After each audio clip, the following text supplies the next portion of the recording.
3 months ago, I was a dentist trusted by the entire town of Burlington. People used to call me the Smile Doctor because I worked late into the night, fixed teeth for children for free, and believed that as long as you lived kindly, good things would come back to you. I believed that until life itself uprooted that belief. In just a few weeks, I lost everything. My wife, who once promised to walk through life with me, accused me of having an affair with a patient. My clinic was shut down. My reputation was tarnished.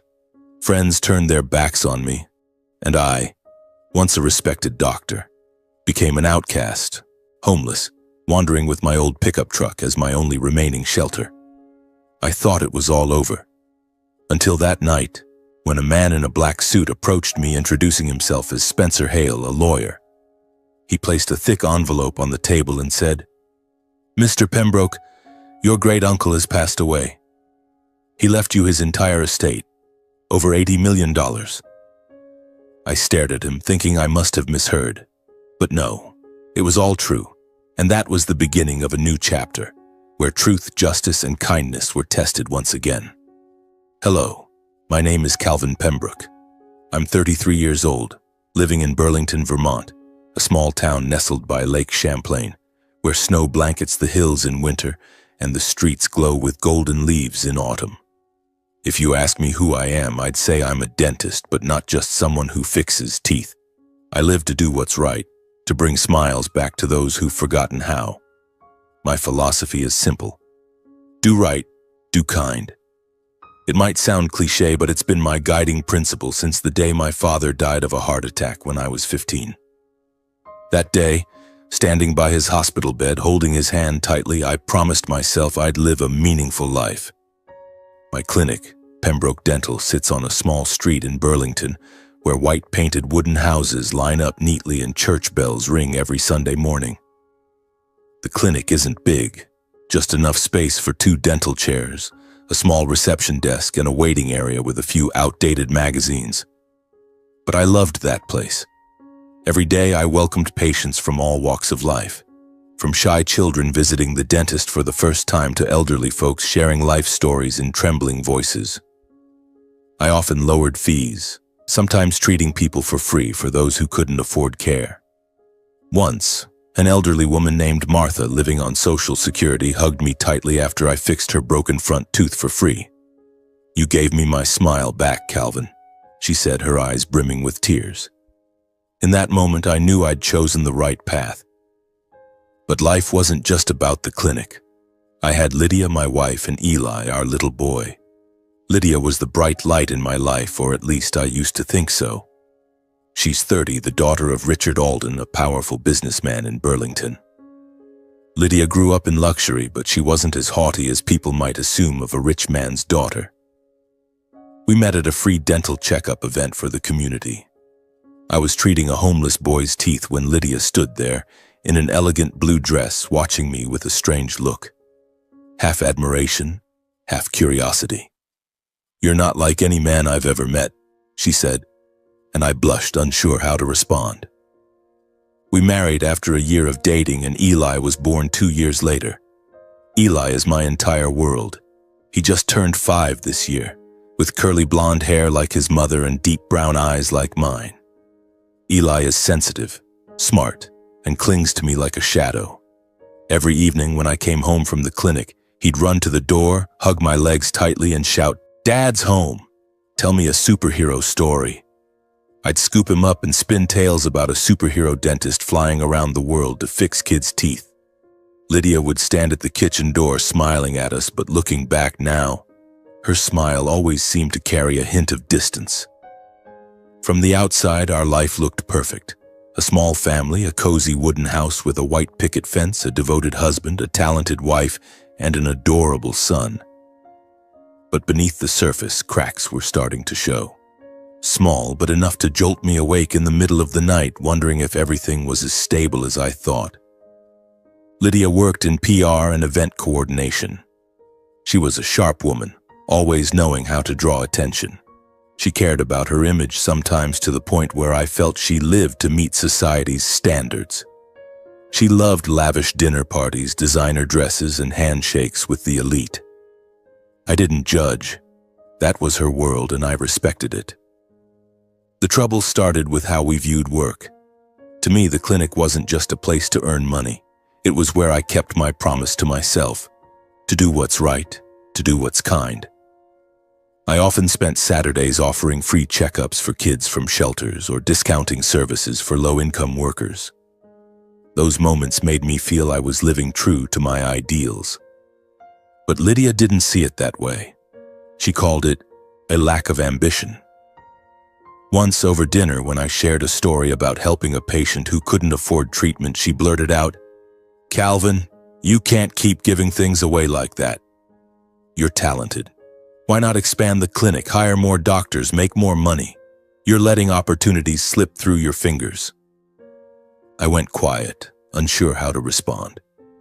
I wanted to say that money wasn't everything, that every smile I brought to a patient's face was worth more than any lucrative deal. But I just smiled, nodded, and changed the subject. I didn't want to argue, didn't want to sour the mood, but those words, small as they were like pebbles dropped into a still lake, creating ripples I couldn't control. Over time, I realized Lydia and I were walking different paths. She wanted me to be a successful man in her terms, to expand the clinic, network with influential people, and earn enough to match her family's status. But I just wanted to be Calvin Pembroke, the dentist in Burlington, the one patients called by name and hugged as they left the clinic. I thought love would be enough to bridge our differences, that if I was patient, Lydia would understand. But I was wrong. As the days passed, I began to feel the distance between Lydia and me. Not a glaring void, but something like a thin, hazy mist, subtle yet enough to blur everything. Lydia was home less often. She frequently cited charity projects or meetings with partners as reasons for her absence. In the evenings, when Eli and I sat in the living room playing with Legos or reading books, she'd call to say she had to stay late at the office or attend an important event that dragged on into the night. I wasn't the suspicious type, but I started noticing small details. Her phone, which she used to leave carelessly on the table, was now always face down, its screen quickly locked whenever I entered the room. Once I walked by while she was texting and she hurriedly pressed the lock button, her eyes darting away. "Just work," she said, her voice slightly higher than usual, as if hiding something. I tried not to overthink it. Maybe she was genuinely busy, I told myself. Lydia had always been a workaholic, and her job coordinating charity events demanded a lot of time, especially when dealing with wealthy donors and powerful figures in Burlington. But the change in her demeanor was impossible to ignore. Lydia became irritable, distant, as if Eli and I were mere inconveniences in her busy life. Whenever I mentioned Eli, how he missed his mom, or asked when she could take him to the park, she'd brush it off with, "Honey, I'm swamped. Maybe this weekend." But when the weekend came, there'd be another meeting, another event, and Eli would sit by the window staring out at the street, waiting for his mom to come home. Then our first real fight erupted on a Friday evening. I came home early, hoping to surprise Lydia. I'd made a reservation at a small restaurant we used to love, thinking a date night might bring us closer. When I walked into the house, Lydia was on the sofa, phone pressed to her ear. Her voice was soft, almost a whisper, carrying an intimacy I hadn't heard from her in a long time. "Yeah, I know. No, don't worry, I'll figure it out." She looked up, saw me standing at the door, and her face froze. She ended the call abruptly, nearly dropping the phone. "Who was that?" I asked, trying to keep my voice calm, but my heart was pounding. "Just work," she replied, her tone icy. "A partner? What kind of partner calls at this hour?" I couldn't hold back. The words spilled out before I could think. Lydia shot up from the sofa, her eyes flashing with anger. "Calvin, what are you doing? Suspecting me? I'm just trying to maintain work relationships, and you think I'm what, cheating?" Her voice rose sharply, as if I'd deeply offended her. I was stunned. I hadn't even thought of the word cheating until she said it. "That's not what I meant," I said, trying to defuse the situation. I just want to know if you're okay. You've been so busy lately and I'm worried." But Lydia wasn't listening. She turned away, crossing her arms as if shielding herself. "You're always like this, Calvin. Always thinking I'm doing something wrong. I'm tired of having to explain everything." She stormed into the bedroom, slamming the door behind her.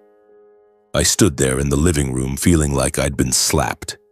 I didn't want to fight, didn't want to push her further away, but her words, her reaction only deepened my unease.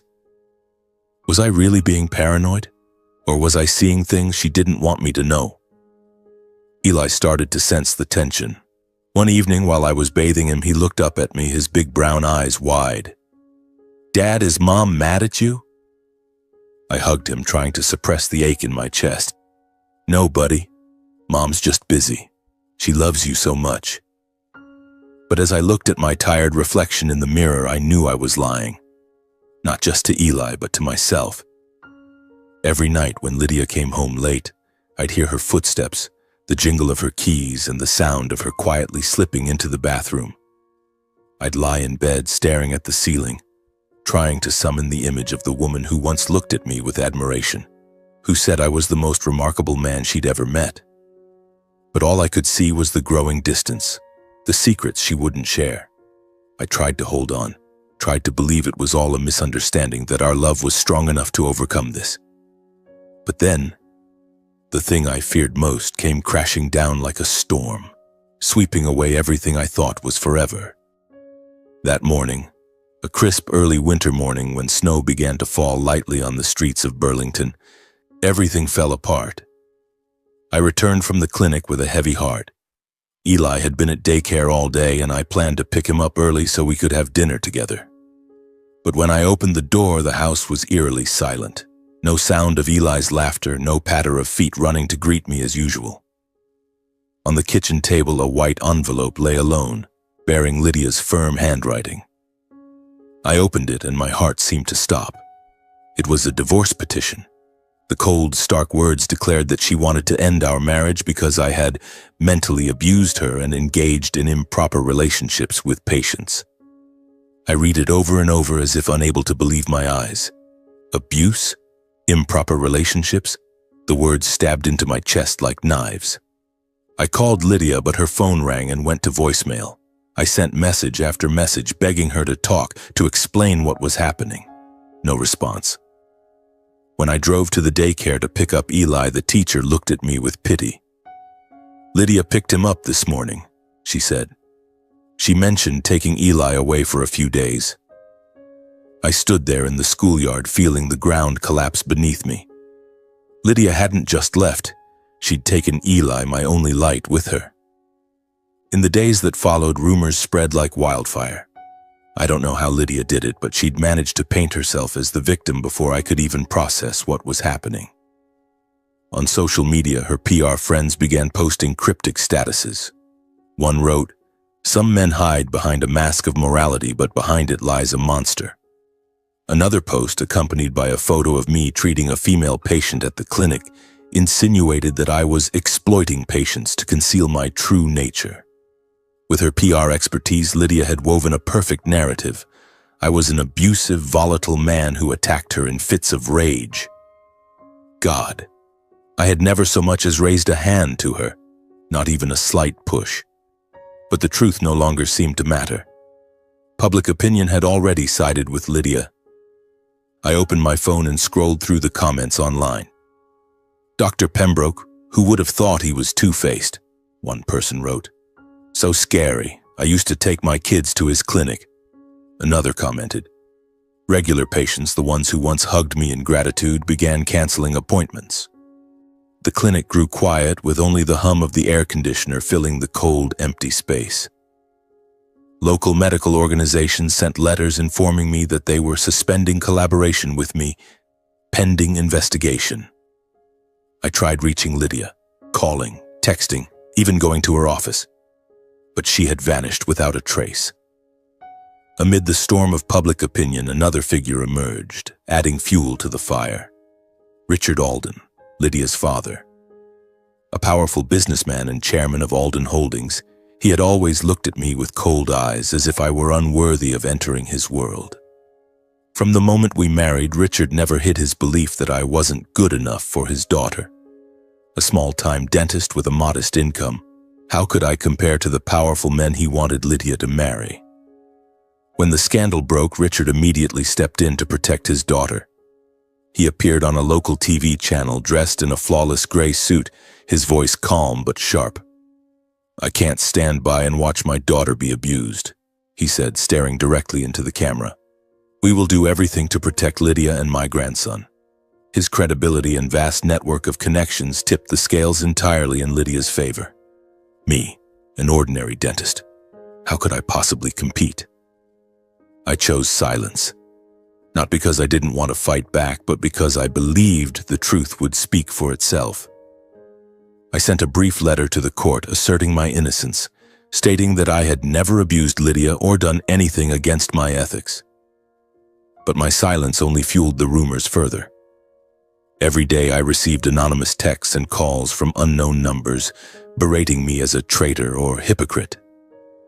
One morning when I stepped outside, I found my doorstep plastered with flyers bearing red text: "Traitor doctor, wife and child abuser." I stood there frozen as the cold wind made the papers flutter. I stared at them, each word cutting into me like a blade. This was no longer a misunderstanding. This was a meticulously orchestrated war, and I, unprepared, had been cast as the villain. I went back inside, sank onto the sofa, and tried to breathe deeply. The house, once filled with Eli's laughter and cozy family dinners, was now an empty shell. I thought of my son, his clear brown eyes, and my heart twisted in pain.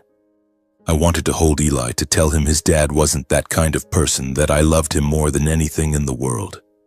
But I couldn't. Lydia had taken him, and I was cut off from his world. That night I sat in the living room, the dim light casting shadows on the family photos hanging on the wall.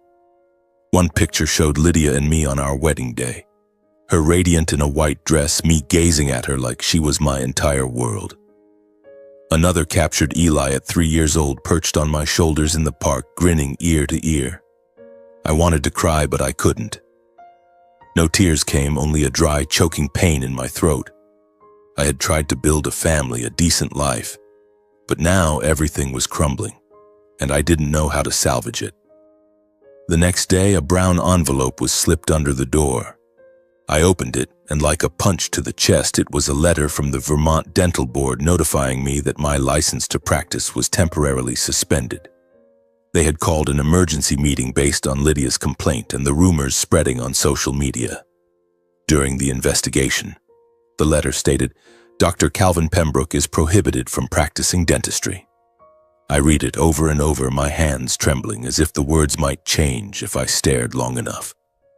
But they remained there, cold and merciless like a verdict. That same day, another notice arrived from the court. My visitation rights to Eli were temporarily revoked, citing ensuring the child's safety. I stood in the living room holding both papers, feeling as though the entire world had turned its back on me.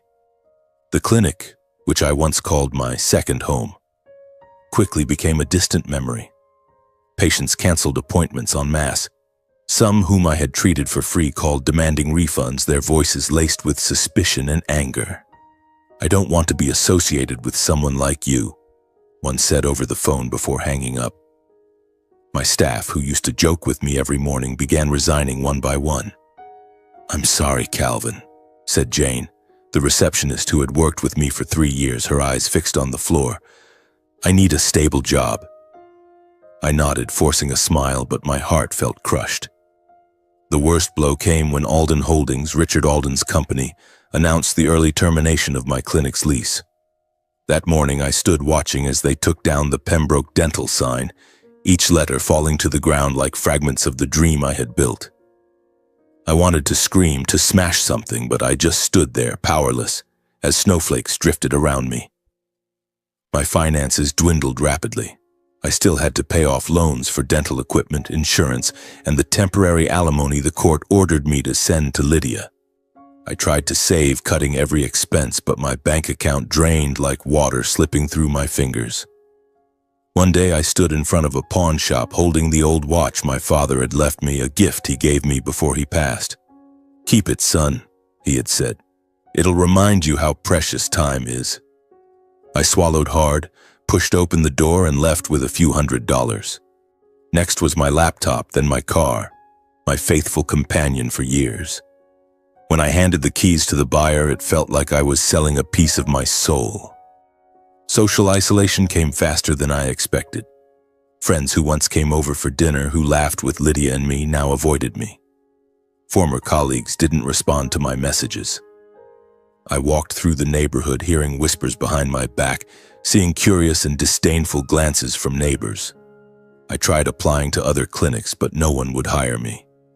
"We don't want the risk," one manager said bluntly.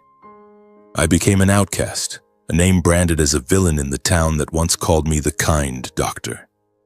I moved out of the wooden house, now just a painful memory. With what little money I had left, I rented a cheap motel room on the outskirts of Burlington, where the smell of old cigarette smoke clung to the walls and the rumble of pickup trucks echoed every night. I lived frugally, sleeping little, eating sparingly, mostly bread and cheap coffee from a convenience store. But every morning I still shaved neatly and wore a clean shirt, as if clinging to my last shred of dignity. I looked at myself in the mirror, trying to smile, but the man staring back was merely a shadow of who I used to be. In those dark days, my mother, Ruth Pembroke, was the only light left. She lived alone in a small wooden house in rural Maine, a home she and my father had built together. She was a gentle, upright woman who always believed kindness would triumph over everything. When my father died of a heart attack, she was my rock, teaching me that even if the world turns its back, you must stand tall. She called to check on me, her warm voice coming through the phone. "Calvin, are you okay? Been busy lately?" I bit my lip, trying to keep my voice steady. "I'm fine, Mom. Just busy with the clinic. How about you?" I lied, not wanting her to worry, not wanting her to know that the son she was so proud of was now living like a failure. She believed me, chuckling softly over the phone. "Take a break. Don't work too hard." I nodded, though she couldn't see, and hung up with a heavy heart. But even the motel wasn't a place I could stay long. One evening, after a day of wandering in search of work, the motel owner was waiting at my door. "You're 3 weeks behind on rent," he said, his voice flat. "Pay up or get out." I tried to explain, promising to pay soon, but he just shook his head and tossed my suitcase outside. I stood in the rain, staring at my soaked belongings, feeling as though my last bit of dignity had been stripped away. I dragged the suitcase to my old pickup truck, the only thing I still had. I climbed into the seat, curled up under a thin blanket, and listened to the rain patter on the roof. In the darkness, I opened the suitcase and pulled out my yellow dental degree, its wooden frame cracked at one corner. I ran my fingers over it, remembering the day I received it, when my mother hugged me, beaming with pride. Now I was just a homeless man, sleeping in a truck in the rain, holding a useless diploma. That night, the rain fell relentlessly, as if the sky were crying for me. I lay in the truck, listening to the water tap against the windows, feeling as though I'd hit rock bottom. In just a few months, I had gone from a respected doctor, a husband, a father, to an outcast shunned by the town. I thought of Eli, his clear eyes, and wondered if he missed his dad, if he believed the lies about me. I thought of my mother, her wooden house in Maine, and my heart ached, imagining how devastated she'd be if she knew the truth. I closed my eyes, trying to sleep, but sleep wouldn't come. Only the pain, cold and sharp, clung to me like an inseparable companion. In the days that followed, I fell into homelessness, a word I never imagined would apply to me. My old pickup truck, the last remnant of my possessions, became my makeshift home. Each night I parked in a secluded corner near the edge of the forest where the streetlights couldn't reach, and curled up under a tattered, thin blanket. Burlington's winter nights were bone-chillingly cold, my breath fogging up the truck's windows. I hugged myself tightly, trying to hold on to some warmth. But the cold wasn't just from the weather. It came from within, from an emptiness that felt like the entire world had turned its back on me. My life had become a series of bleak, dragging days. No job, no friends, no place to call home. Each morning I woke to the sound of wind whistling through the cracks in the truck's doors, my body stiff from sleeping in a cramped position. I'd leave the truck and walk the streets of Burlington, once as familiar as my own breath, now an alien maze. I took odd jobs, washing dishes at diners, shoveling snow from shop doorways, or even picking up trash in the park, just to scrape together a few dollars for bread or a hot cup of coffee. Once a diner owner looked at me, his eyes flickering with pity. "You used to be a doctor, didn't you?" he asked. I nodded, said nothing, and turned away before he could ask more. I didn't want to revisit the past, didn't want to face the person I used to be. The rainy nights were the worst. The patter of rain on the truck's roof was like a wordless, mournful song, pulling me back to memories I tried to bury. I thought of Pembroke Dental, once alive, with the laughter of patients and the gentle voice of Jane, the receptionist. I remembered Saturday mornings when I provided free checkups for kids from shelters, watching them beam as they looked in the mirror at their newly fixed teeth. I thought of Martha, the elderly woman who hugged me tightly after I repaired her front tooth, calling me a gift from God. All those moments, everything I had worked to preserve, had vanished in just a few months, as if they had never existed. I lived like that day after day amidst the cold streets of Burlington. All I had left was my old pickup truck, a yellowed diploma, and a broken heart. One late winter afternoon, as the sunset painted Lake Champlain in shades of red, I parked my truck on a narrow road near the shore. The cold wind carried the scent of salt and the sharp bite of Vermont's winter. I sat in the driver's seat staring at the shimmering water, my hand gripping my phone tightly. I had opened my mother's contact, Ruth's number, a dozen times, but each time my finger hesitated. I wanted to call and tell her I'd come visit, but I couldn't. I told myself that once I found a job, once I got back on my feet, I'd go see her, head held high as she'd taught me. But today, like every day, I just sat there, lost in a tangle of thoughts with no way out. Then a knock on the window startled me. I looked up to see a tall, lean man standing outside, dressed in a neatly tailored gray suit. He didn't look like someone from Burlington, too polished, too refined for these rustic streets. I rolled down the window, slightly wary. "Dr. Calvin Pembroke?" he asked, his voice deep and clear. I nodded, my heart racing. No one had called me doctor since my license was suspended. "I'm Spencer Hale," he continued, handing me a pristine white business card. "Attorney representing Mr. Dean Pembroke, your mother's brother, your great uncle." I froze, as if I'd heard words from another world. "Great uncle? Dean Pembroke?" I repeated, my voice hoarse. My mother had never mentioned a brother named Dean. All I knew was that she grew up in a small family, and my father was the only person she spoke of with love and regret. Spencer Hale gave a faint smile, as if he'd anticipated my reaction. "I understand your surprise, but Mr. Dean left something for you. May I come in to discuss?" I opened the door, inviting him to the passenger seat. In the cramped space of the pickup truck, the smell of stale coffee and musty blankets made me self-conscious, but Spencer didn't seem bothered. He pulled a sealed envelope from his briefcase, marked with the words "To Calvin Pembroke," in bold, confident handwriting. "Mr. Dean passed away 3 weeks ago," Spencer said, his voice softening. "He left you his entire estate and company shares, valued at over $80 million. And this is a letter he wrote specifically for you." I took the envelope, my hands trembling so much I nearly dropped it. $80 million? Dean Pembroke? It felt like a dream, but the cold seat of the truck and Spencer's serious gaze grounded me in reality. "I've never heard of him," I whispered, my voice faltering. "My mother. She never mentioned a brother." Spencer nodded, as if prepared for the question. "Open the letter, Calvin. It will explain everything." I tore open the envelope, my heart pounding. Inside was a thick sheet of paper, handwritten, its neat lines filled with emotion. I began reading, and each sentence, each word unveiled a world I had never known. "Calvin, my nephew," the letter began. "By the time you read this, I will no longer be in this world. I am Dean Pembroke, your mother Ruth's brother. You may have never heard of me, and I don't blame you. Life tore me away from our family, but now I want to make amends in the only way I can. Dean recounted how he was a U.S. veteran who served in the Vietnam War. An explosion left him with severe PTSD and memory loss, severing his ties with his family. Everyone, including my mother, believed he had died. But Dean survived, wandering through years of solitude, unsure of his own identity. He worked his way up from manual labor to a successful entrepreneur in transportation and real estate, building an empire worth tens of millions. Yet he never forgot the feeling of being forgotten, left behind by the world. Months before my death, he wrote, I began recovering my memories through treatment. I remembered Ruth, my little sister, who used to sing folk songs every evening. I returned to Maine and reunited with her after over 40 years.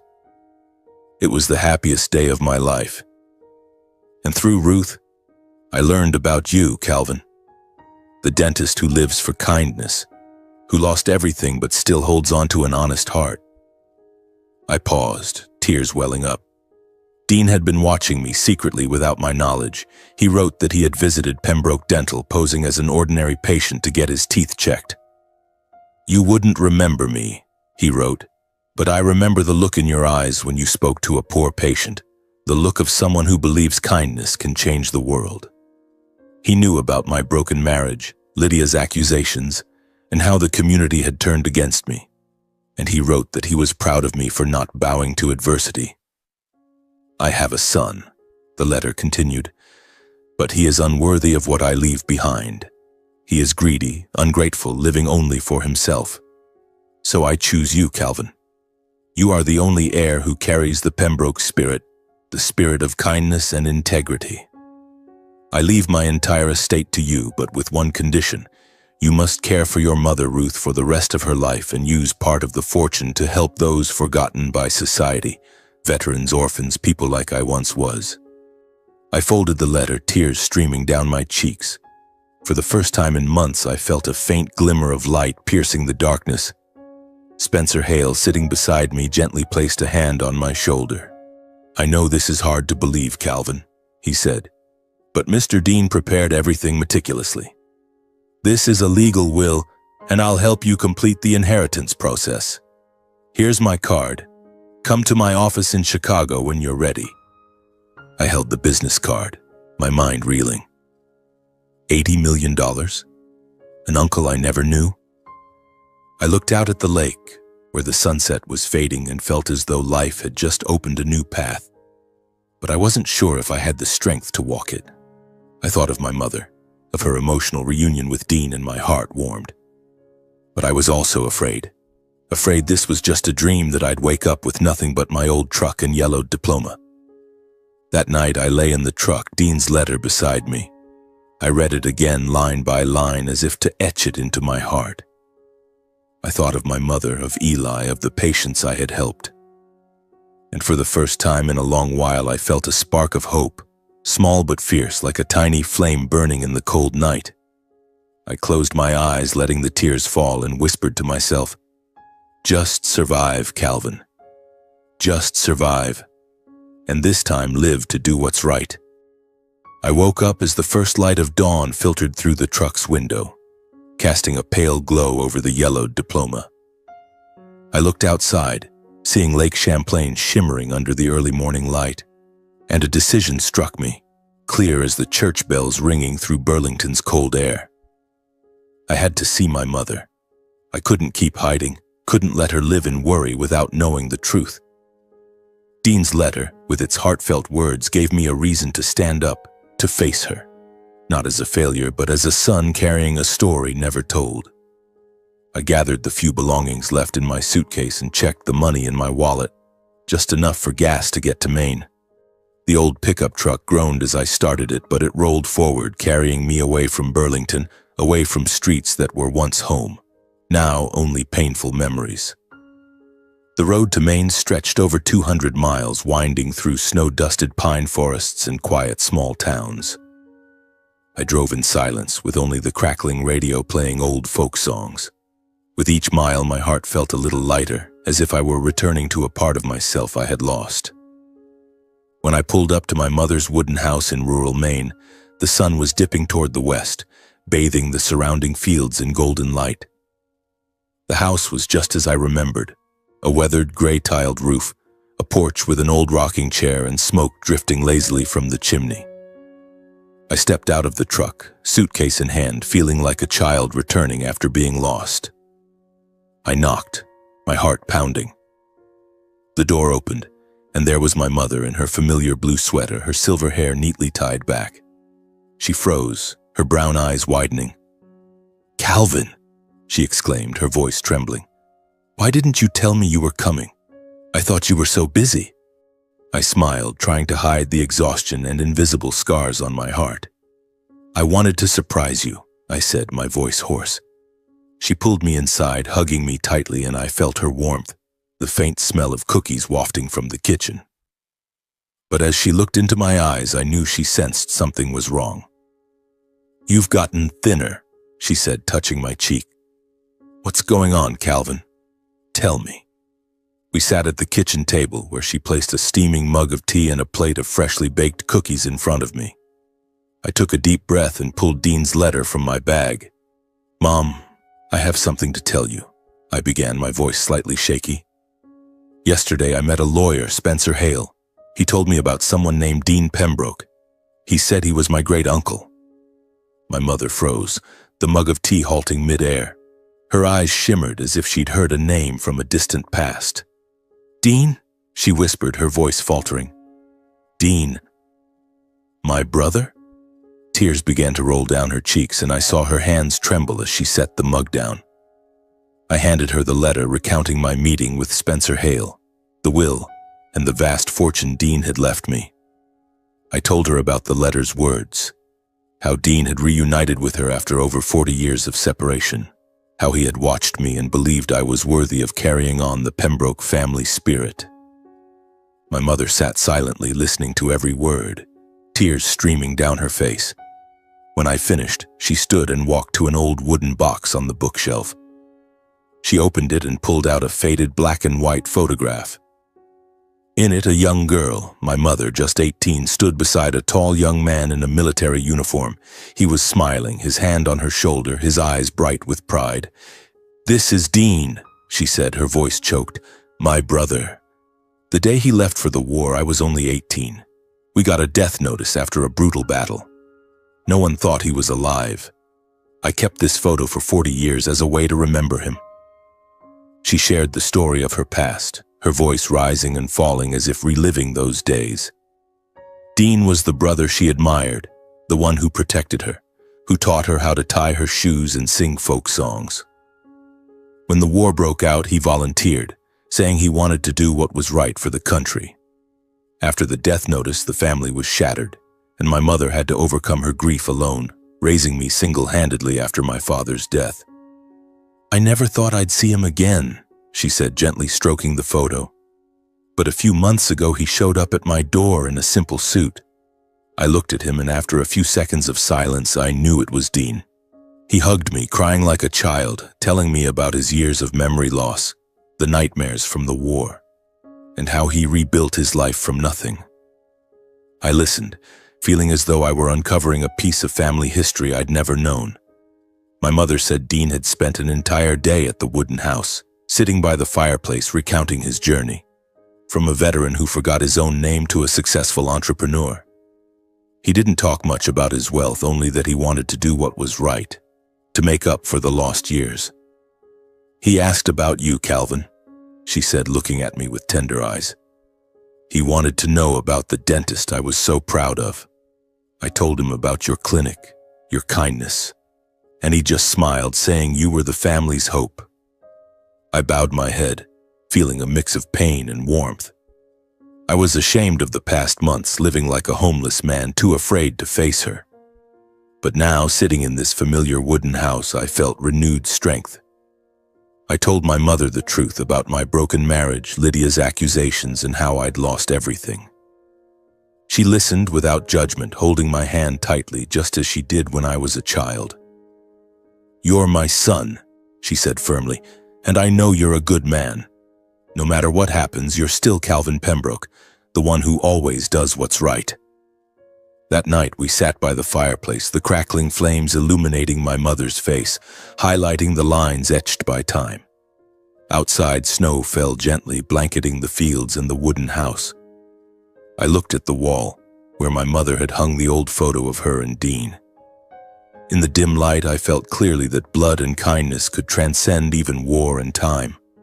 I thought of Dean's will, the responsibility he entrusted to me, to care for my mother and help those forgotten by society. And for the first time in months, I didn't feel alone. I had my mother, Dean's memory, and a chance to start over. The days that followed in Maine were spent with my mother, savoring simple moments I thought I'd lost forever. We sat by the fireplace, ate her homemade cookies, and talked about small things. The Maine winter, the stories she told me when I was a child. But deep down I knew I couldn't stay forever. Dean's letter, along with Spencer Hale's instructions, burned like a quiet flame, urging me to act. I needed to go to Chicago, finalize the inheritance process, and face the responsibility Dean had entrusted to me. I wasn't sure I was ready, but I knew I could no longer run. After a few days of preparation, I said goodbye to my mother. She stood at the door of the wooden house, hugging me tightly, her eyes full of trust. "You'll do it, Calvin," she said, brushing my cheek. "I know you're a good man, just as Dean saw." I nodded, trying to hide the fear creeping into my heart. I climbed into the old pickup truck, the only possession left from my darkest days, and began the nearly 1,000-mile journey to Chicago. The road was long and quiet, with only the hum of the engine and old country songs crackling through the radio. I drove through Maine's snow-covered pine forests, past New Hampshire's small towns, and onto the wide highways leading to the heart of America. With each mile, I reflected on everything that had happened. My broken marriage, the accusations, the collapse of my reputation. But I also thought about what lay ahead. A chance to start over, to prove that Dean's faith in me wasn't misplaced. Chicago greeted me with glittering skyscrapers and the blare of car horns. I felt small in this vast city, like a lost soul from rural Vermont. Spencer Hale's office was in a sleek glass building with polished hallways and the cold hum of air conditioning. When I walked in, Spencer rose from a large wooden desk, offering a friendly but professional smile. "Calvin, you made it," he said, shaking my hand. "Please, have a seat. We have a lot to go over." He led me to a small meeting room where light streamed through the window onto stacks of thick files. Spencer explained the inheritance process, contracts for transferring assets, shares in Dean's transportation company, and properties scattered across the U.S. "Everything's been meticulously prepared," he said, sliding a stack of documents toward me. "Sign here, and the process will begin. It may take a few weeks to finalize, but Dean's will is clear. You're the legal heir." I picked up the pen, my heart pounding. The numbers on the papers, tens of millions of dollars, company shares, real estate, made my head spin. I, Calvin Pembroke, who had been sleeping in a truck just days ago, was about to become the owner of a fortune I never dared to dream of. But as I prepared to sign, the meeting room door burst open and a sharp, cold voice cut through the air. "So this is the man who stole my inheritance." I looked up, my heart stopping.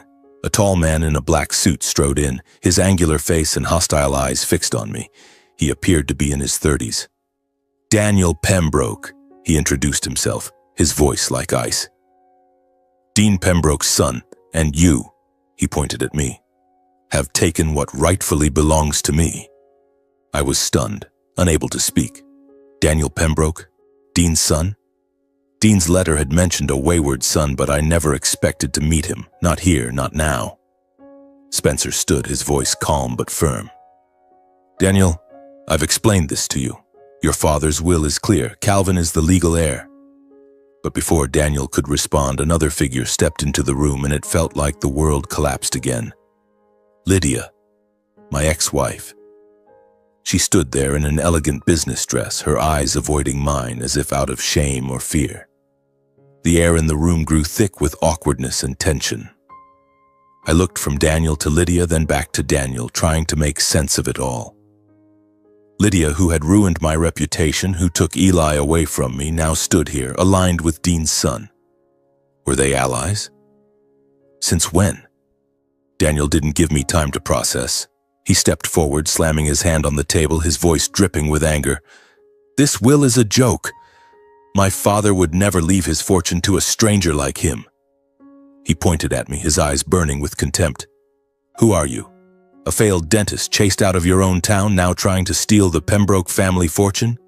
I'll sue you, I'll drag this to court, and I'll take back what's mine." Lydia finally spoke, her voice soft but sharp.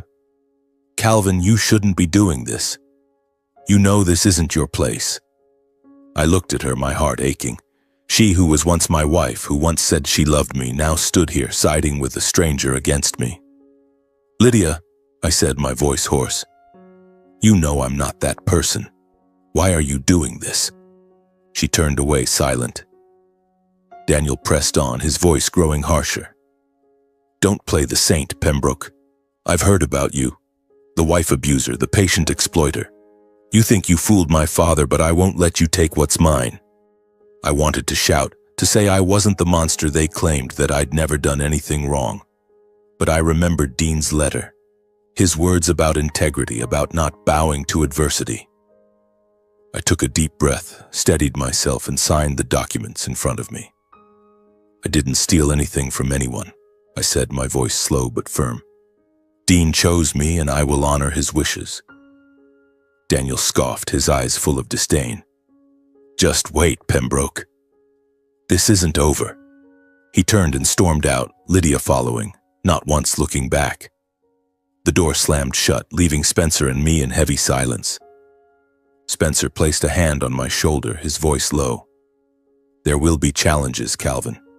Daniel won't give up easily, and with Lydia on his side, things will get complicated. But this time, you're not alone." I nodded, feeling a new strength within me. If I had fought to clear my name before, now I was fighting to protect Dean's legacy. A legacy of kindness and faith. The weeks that followed were a whirlwind. I stayed temporarily in a small hotel arranged by Spencer, preparing for the court hearing that would determine the validity of Dean's will. The Illinois State Courthouse became a battlefield where I faced Daniel Pembroke and Lydia, once a part of my life, now standing on the opposing side. Spencer Hale, with the calm and sharpness of a seasoned lawyer, guided me through the legal maze. Daniel, on the other hand, was backed by an expensive team of lawyers, and Lydia, who used her PR skills to stir public pressure. Each day I read online articles with headlines like $1 million estate dispute, nephew or biological son, and felt like I was living in a movie I never wanted to star in. The trial began on a cold morning in a courtroom with dark wooden walls and a heavy atmosphere. I sat beside Spencer, trying to maintain composure, but my heart pounded. Daniel sat across from me, his gaze icy, occasionally flicking toward me with undisguised contempt. Lydia sat beside him, dressed in an elegant business suit, but she avoided my eyes as if my gaze could burn her. The judge, an older woman with a stern face, banged her gavel to open the proceedings, and the battle began. Daniel's legal team struck first, accusing me of mentally manipulating Dean when he was frail, coercing him to alter his will to exclude Daniel. They painted me as an opportunist, a failed dentist from Vermont who exploited an old man's kindness to steal his fortune. Calvin Pembroke had no prior relationship with Mr. Dean Pembroke, Daniel's lawyer declared, his voice resolute. How could a stranger with no knowledge of the family be chosen as the sole heir? This is clearly irregular. I clenched my fists under the table, my blood boiling. I wanted to stand and shout that I didn't even know Dean until the letter arrived, that I hadn't asked for anything. But Spencer placed a hand on my shoulder, whispering, "Stay calm, Calvin. Let me handle this." And he did. Spencer countered with a sharpness I hadn't anticipated. He presented Dean's medical records, proving he was fully lucid when drafting the will. He called a witness, Dean's doctor, who confirmed that Dean had recovered his memory and made his decision with clarity. But the decisive blow came from a video Spencer had kept secret until the last moment. In it, Dean, though frail, sat in a brightly lit room, looking directly at the camera and speaking in a steady, resolute voice. "I, Dean Pembroke, make this will with full awareness. I choose my nephew, Calvin Pembroke, as my heir because he carries the spirit of our family. kindness, and integrity. My son Daniel has disappointed me. I do not want my estate to fall into the hands of those driven by greed." The courtroom fell silent. I glanced at Daniel, his face pale, his hands clenched tightly. Lydia bowed her head, lips pressed tight. But Spencer wasn't done. He produced further evidence. Financial records showing that Daniel had siphoned millions from Pembroke Logistics investment funds to cover personal debts, from gambling to lavish loans. Then, as a final blow, Spencer revealed that Lydia had aided Daniel by legitimizing fake assets and funneling money through offshore accounts to conceal the fraud. These legally verified documents stripped Daniel and Lydia of all credibility in court. The subsequent days of the trial were a nightmare for Daniel and Lydia. Their witnesses, mostly paid to speak in Daniel's favor, contradicted themselves, while Spencer's evidence stood firm as stone. I sat there, listening to every word, feeling as though my life was being laid bare before everyone. At times I looked at Lydia, hoping for a trace of remorse, but she only bowed her head, avoiding my gaze. Finally, after days of tension, the judge banged her gavel and delivered the verdict. The court upholds the legal validity of Mr. Dean Pembroke's will. Calvin Pembroke is the lawful heir to the entire estate, including the company shares and real estate. Daniel Pembroke and related parties have no legal claim in this matter. I sat still, feeling as though a weight had been lifted from my chest.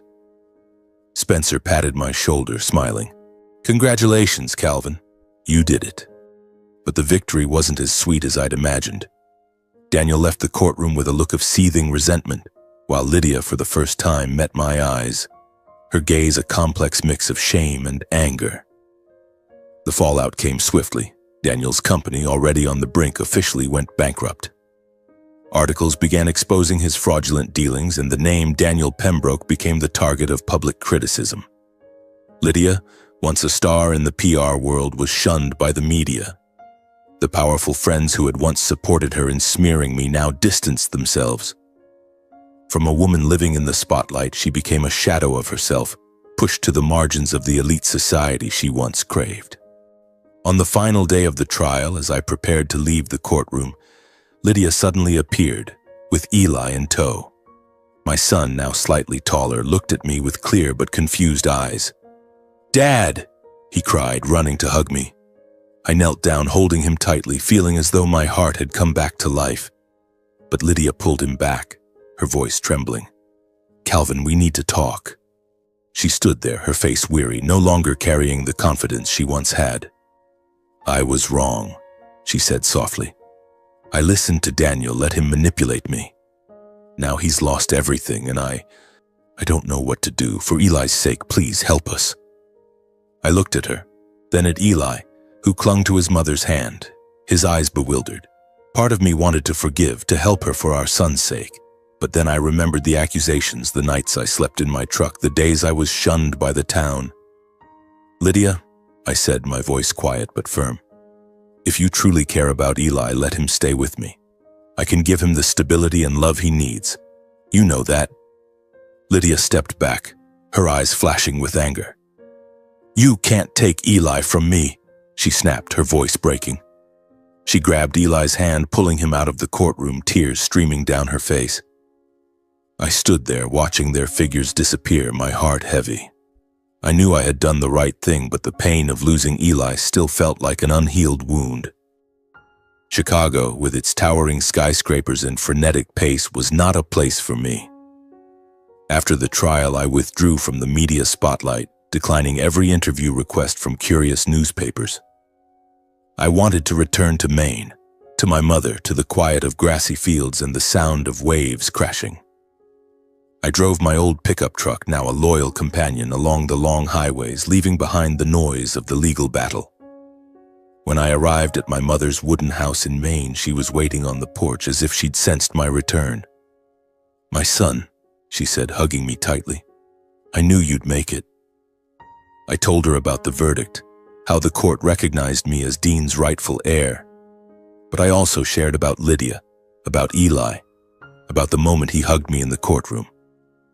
My mother held my hand, her eyes gentle but resolute. "You'll find Eli again, Calvin." but first you need to find yourself." Her words were like a soft breeze soothing my weary and wounded soul. I decided not to stay in the old wooden house despite its cherished memories. With Dean's fortune, I bought a new home by the Maine coast, where my mother could see the ocean every morning, where the air was fresh and the sound of waves was like a lullaby. The house wasn't extravagant, but it was spacious enough for her comfort, with a small garden where she could grow flowers and a large fireplace to warm the winter nights. I moved in with her, spending the first days recovering my spirit, rediscovering the peaceful rhythm I'd lost. Each morning I woke early, made coffee for my mother, and we sat on the porch watching the sunrise. "See, Calvin," she said, pointing to the sea, "life always finds a way to bring light back."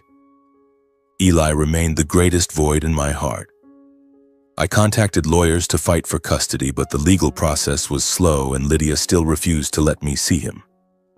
I sent gifts to Eli, picture books he loved, superhero toys, but received no response. Each night I sat in my room looking at the photo of him on my shoulders, promising myself I wouldn't give up. "Wait for me, son," I whispered. "Dad will find you." But I didn't let that pain drag me down. I had a promise to keep to Dean, not just to care for my mother, but to use his wealth to help those forgotten by society. I founded the Dean Pembroke Foundation, named in his honor to celebrate his spirit. The foundation focused on supporting veterans, orphans, and those living on society's margins, as I once had. I recruited a team of volunteers, from passionate young students to veterans eager to give back. We partnered with small hospitals and schools in Maine, launching free dental care programs for children and the elderly. I stood in makeshift clinics, watching kids beam as they saw their new teeth in the mirror, and it felt like I was reliving my days at Pembroke Dental when kindness was all I needed. With my honor restored, I decided to return to dentistry, but on my own terms. I opened a nonprofit dental clinic in Maine, not far from my mother's new home. The clinic was small, much like Pembroke Dental once was, but this time I wasn't just fixing teeth. I was training young dental students who wanted to serve communities rather than chase profits. I told them about Dean, his journey from a memoryless veteran to a successful entrepreneur, and how he chose kindness as his legacy. "Do what's right," I told them, because that's the only way to live without regret. As the months passed in Maine, I slowly rediscovered myself. I wrote a short letter to local newspapers, not to boast about my victory, but to share what I'd learned from my darkest days. "The truth can be buried, but it doesn't die," I wrote. "It's like a small flame needing only a spark to blaze again."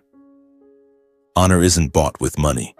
It's built through every act of kindness, no matter how small. Forgiveness isn't weakness, it's the final step to freedom. And don't live to prove others wrong. Live to prove that a person can rise after being destroyed. I sent the letter, not expecting it to change the world, but hoping it might touch someone, as Dean's letter had touched me. Each day I worked at the clinic, supported the foundation, and spent time with my mother. I called Eli every week, though Lydia often didn't answer. But sometimes I heard his voice on the voicemail, and that alone gave me a reason to keep going. One evening, as I sat by the fireplace in the new house, my mother walked in, carrying an old wooden box. She opened it and pulled out the black and white photo of her and Dean. "Keep this," she said, smiling. "Let it remind you that our family is always strong no matter what happens." I took the photo, running my fingers over it, feeling a warm current in my heart. I was no longer the outcast. I was Calvin Pembroke, carrying the spirit of my family, and I would live to do what was right, as my father had, as my mother did, as